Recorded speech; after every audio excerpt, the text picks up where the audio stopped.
देश तानाशाही की तरफ बढ़ रहा है। हम एक टाइम की रोटी कम खा लेंगे लेकिन तानाशाही नहीं बर्दाश्त कर सकते। गलत तो नहीं कह रहा मैं भाई साहब?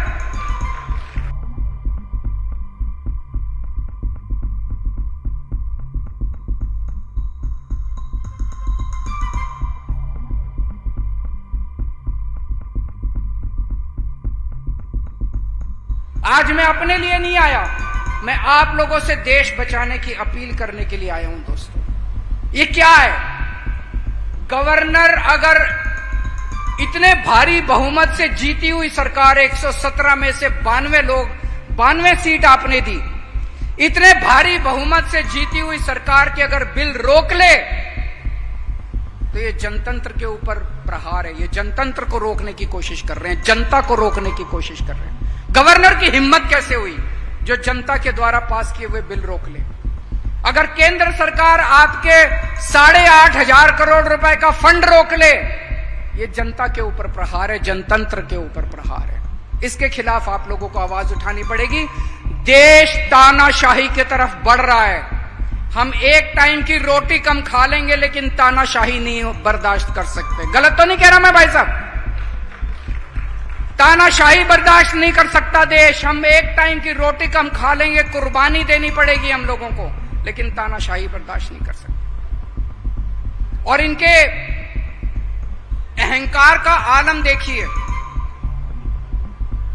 अभी थोड़े दिन पहले पुरी के अंदर, आप सब लोग जानते हैं पुरी में सबसे बड़ा मंदिर जगन्नाथ मंदिर है कि नहीं है? भगवान जगन्नाथ का मंदिर है।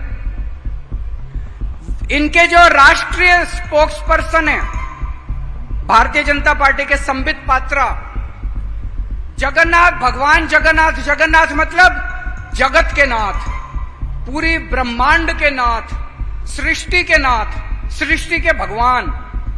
संबित पात्रा कहता है भगवान जगन्नाथ मोदी जी के भक्त हैं।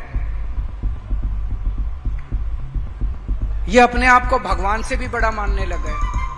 ये अब खुल के कह रहे हैं कि भगवान मोदी जी का भक्त है। इनका नारा क्या है?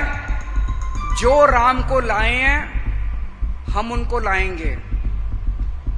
हम तो कहते हैं कि इस पृथ्वी के ऊपर भगवान हमको लाए हैं, रामचंद्र जी हमको, ये कह रहे हैं हम भगवान को लाए हैं। इनमें इतना अहंकार हो गया कि भगवान को लाने वाले ये लोग हो गए, इस सृष्टि के ऊपर भगवान को लाने वाले ये लोग हो गए।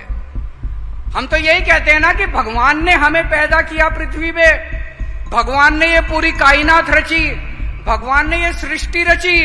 अब ये कह रहे हैं मोदी जी ने ये सृष्टि रची।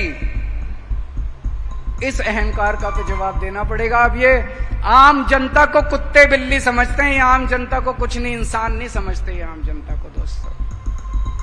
ये संविधान बदल देंगे। अगर ये तीसरा टर्म आ गया, ये दोबारा आ गया, ये संविधान बदल देंगे और सबसे पहले आपका रिजर्वेशन खत्म करेंगे। शुरू से आरएसएस और बीजेपी और इनकी सहयोगी संस्थाएं रिजर्वेशन के खिलाफ हैं। ये आपका रिजर्वेशन खत्म करेंगे। आज मैं अपने लिए नहीं आया, इस देश को बचाने की अपील करने के लिए आया हूं और आपसे निवेदन करने के लिए आया हूं कि मान साहब के हाथ मजबूत कीजिए, मान साहब की सरकार के हाथ मजबूत कीजिए, ताकि हम सब लोग मिलके पंजाब की तरक्की कर सकें और देश को बचा सकें दोस्तों।